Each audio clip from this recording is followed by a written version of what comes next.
বিসমিল্লাহির রহমানির রহিম। এমন একটি দোয়া আছে যেই দোয়া তিনবার পড়লে আল্লাহ সুবহানাহু ওয়া তাআলা লজ্জায় পড়ে যান, অর্থাৎ আল্লাহ সুবহানাহু ওয়া তাআলা দোয়া কবুল করেন, মঞ্জুর করেন।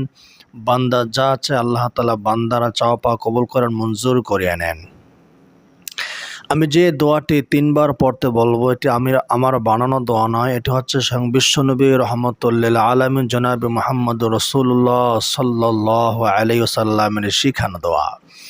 এটা একটি হাদিসের বাণী। হাদিসতে এসেছে মুস্তাদরাকে হাকিমের ভিতরে।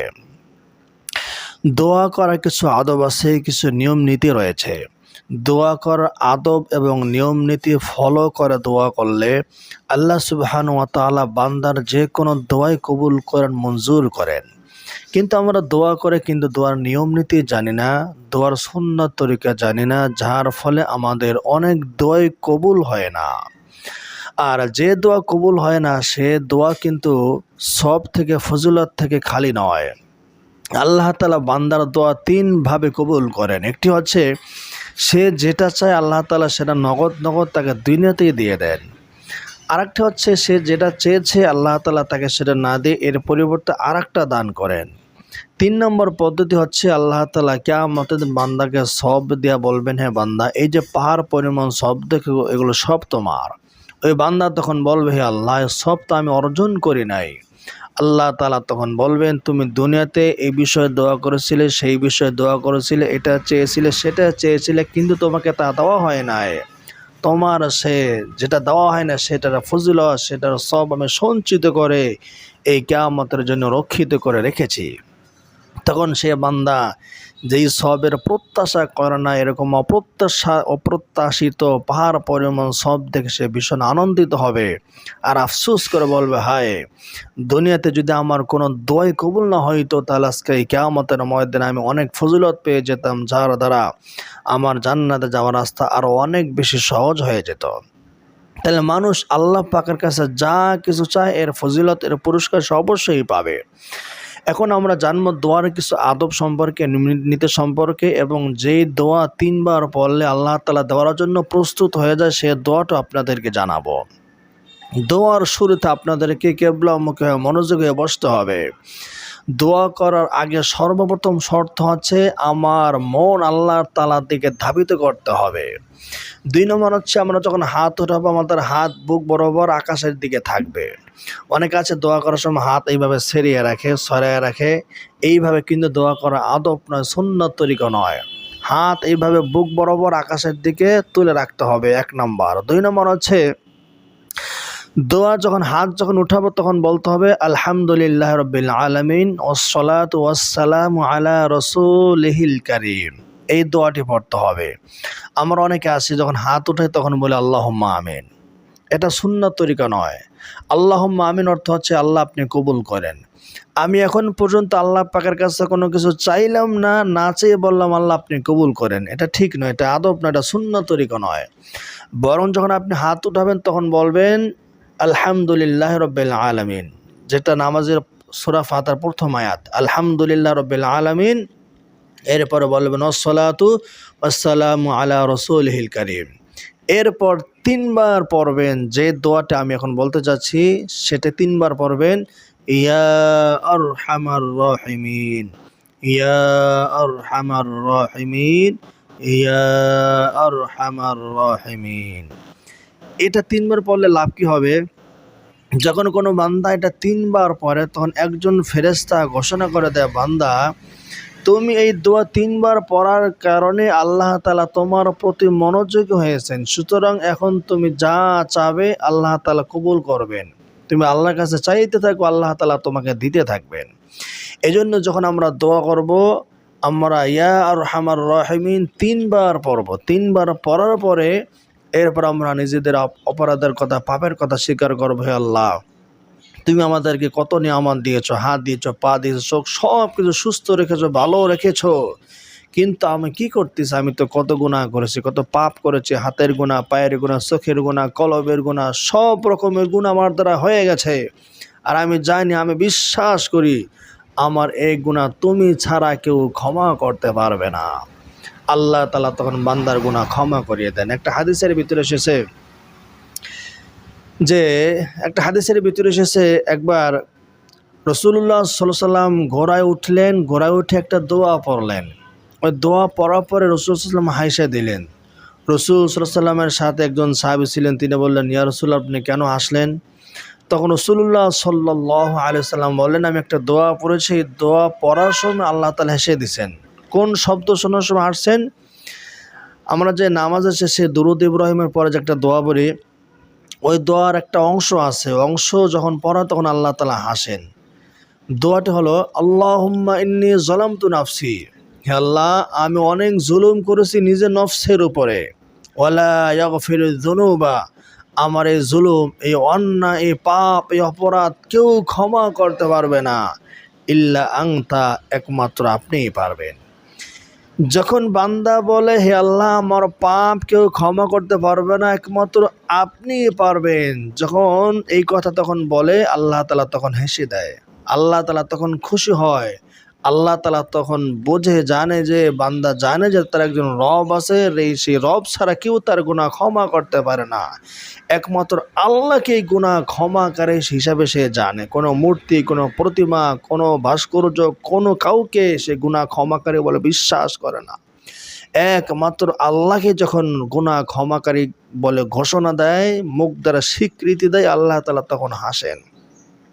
ওয়ালা ইয়াগফিরুয যুনুবা ইল্লা আনতা ফাগফির লি মাগফিরাতাম মিন ইনদিক, আল্লাহ, আপনি আমার গুনাহ ক্ষমা করে দেন, আমার উপর আপনি দয়া করুন, নিশ্চয়ই আপনি ক্ষমাশীল এবং দয়ালু।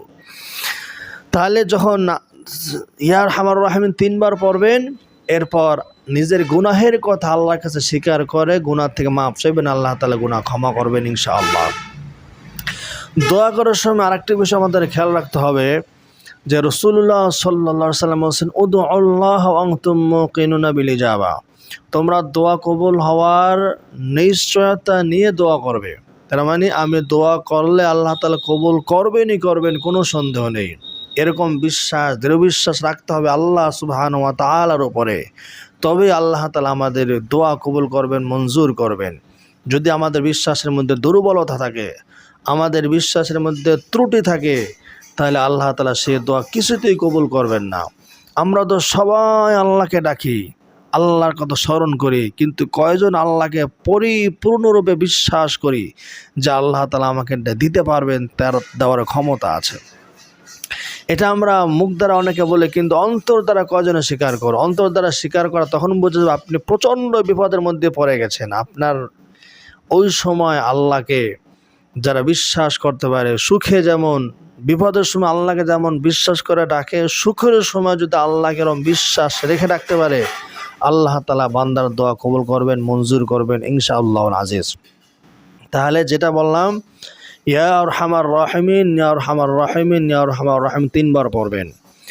দোয়া কবুল হওয়ার আরেকটি কারণ হলো, আরেকটি উপায় হলো, হালাল খাবার খাইতে হবে, হালাল পোশাক পরিধান করতে হবে। আমার পোশাক আশাক সব কিছু যদি হালাল হয়, আমার দোয়া হালাল হবে। আমার মুখ, জিহ্বা, মাংস, রক্ত সব কিছু হালাল হলে আল্লাহ তাআলা আমার মুখ দিয়ে যে দোয়া বের হবে সেটাও তিনি কবুল করবেন। আমার রক্ত মাংস হবে হালাল হারাম মিশ্রিত, আর এরকম দুর্গন্ধময় দোয়া আল্লাহ পাকের কাছে পৌঁছেন আল্লাহ তাআলা কবুলও করেন না। আল্লাহ তাআলা যেমন পবিত্র, আল্লাহ তাআলা পবিত্র রক্ত মাংসের দোয়া কবুল করেন। এরপরও দেখা যাবে যে অনেকে আছে হালাল খাবার খায়, হালাল পোশাক পরে দোয়া কবুল হয় না। এর কারণ হলো তাদের মধ্যে দাওয়াতের আমল নেই। মানুষদেরকে খারাপ কাজ থেকে নিষেধ করতে হবে, ভালো কাজের আদেশ করতে হবে, এই জিনিসটা নেই। দেখা গেল অনেক মানুষ আছে খারাপ কাজ করে না, নিজে বিড়ি সিগারেট খায় না, কিন্তু তার ছেলে, তার মেয়ে, তার আত্মীয় স্বজন বা তার প্রতিবেশী, তার দেশের মানুষ বিড়ি সিগারেট খায়, সে কাউকে বাধা দেয় না। বিভিন্ন অপকর্মে লিপ্ত আছে, সে তাকে বাধা দেয় না। মানুষের হক নষ্ট করে, সে বাধা দেয় না। মানুষকে কষ্ট দেয়, গুনাহ করে, মানুষকে বাধা দেয় না। এই বাধা না দেওয়ার কারণে কিন্তু দোয়া কবুল হয় না। হাদিসের ভিতরে এসেছে রাসূলুল্লাহ সাল্লাল্লাহু আলাইহি ওয়াসাল্লাম বলেন, ওই সময় আসার পূর্বে তোমরা সৎ কাজের আদেশ করবে, অসৎ কাজ থেকে নিষেধ করবে। যেই সময় আসলে তোমরা দোয়া করবে, তোমাদের দোয়া কবুল হবে না। তোমরা আল্লাহর কাছে সাহায্য চাইবে, আল্লাহ তাআলা তোমাদের সাহায্য করবেন না। বোঝা গেল আমি বিপদের মধ্যে পড়লে যে আল্লাহকে ডাকবো, আল্লাহ যে তখন আমার ডাকে সাড়া দেবেন, এই সাড়া দেওয়ার মতো পরিস্থিতি আমি তৈরি করেছি কিনা। আমি যখন সুখে থাকি ভালো থাকি তখন আল্লাহকে ডাকি না।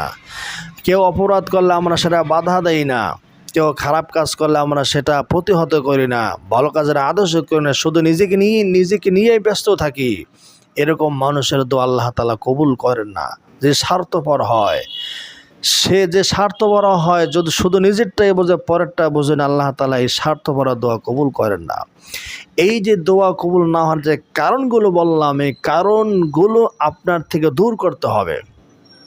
দাওয়াত দিতে হবে, হালাল খাবার খাইতে হবে, হালাল পোশাক পরিধান করতে হবে, আল্লাহর উপরে পরিপূর্ণ বিশ্বাস এবং আস্থা রাখতে হবে, দোয়া করার সময় পরিপূর্ণ মনোযোগী হতে হবে এবং ইয়া আরহামার রাহিমিন 3 বার পড়তে হবে। তখন আপনার দোয়া কবুল হবে। দোয়া কবুল হয় তো সহজ নয়। আল্লাহ সুবহানাহু ওয়া তাআলা যেমন বড়, তার কাছে চাইতে হয় বড় নিয়ম নীতি মেনে। আপনি দেশের রাষ্ট্রপ্রধানের কাছে যখন তখন চাইতে পারবেন না।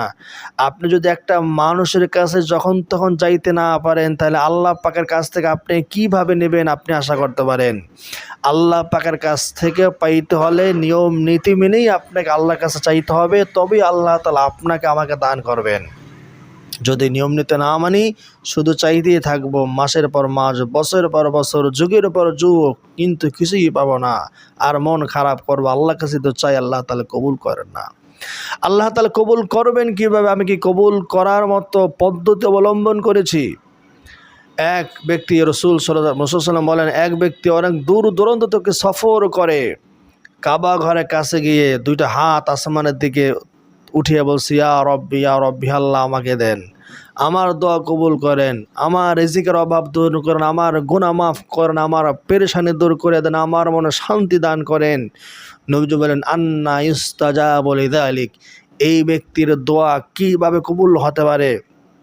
অথচ তার খাবার হারাম, তার পানি হারাম, তার পোশাক আশাক সব কিছু হারাম। তাহলে হারাম খাবার খেয়ে কাবা ঘরের সামনে বসেও দোয়া করলে দোয়া কবুল হয় না। হারাম পোশাক পরিধান করে কাবা ঘরের সামনে বসে দোয়া করলে দোয়া কবুল হয় না। অনেক মানুষ আছে হজ করতে যায় হারাম টাকা দিয়ে, অবৈধ টাকা দিয়ে হজ করতে যায়, উমরা করতে যায়, বিন্দু পরিমাণ সওয়াব হবে না, কোনো কাজ হবে না।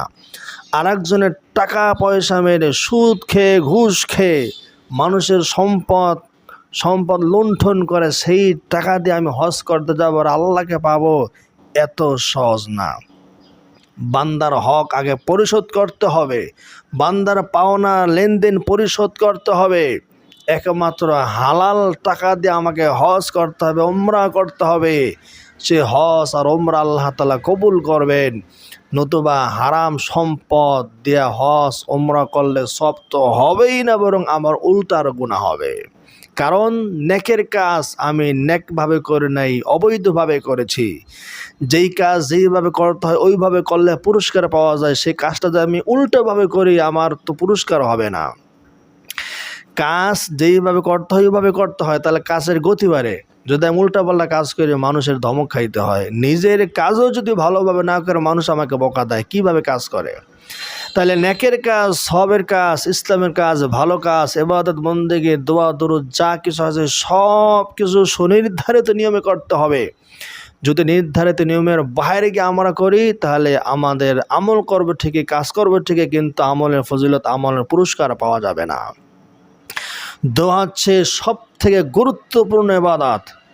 পৃথিবীতে যত ইবাদত আছে, নামাজ, রোজা, তাহাজ্জুদ, আওয়াবিন ইশরাক, এর সব থেকে বেশি গুরুত্বপূর্ণ হচ্ছে দোয়া করা, আল্লাহর কাছে চাওয়া। নবীজি বলছেন, দুআউ মুখুল ইবাদা, ইবাদতের মূল হলো দোয়া। ইবাদতের মূল সার নির্যাস হলো দোয়া করা, আল্লাহর কাছে নিজেকে সঁপে দেওয়া, বিলীন করে দেওয়া। নামাজের শুরু থেকে শেষ পর্যন্ত দোয়া আর দোয়া, নামাজের শেষেও দোয়া। তাহলে দোয়া আছে সব জায়গায়। এখন এই দোয়া এত গুরুত্বপূর্ণ, কিন্তু দোয়া নিয়ম নীতি আমরা জানি না, জানলেও নিয়ম ফলো করি না, এই জন্য আমাদের দোয়া কবুল হয় না।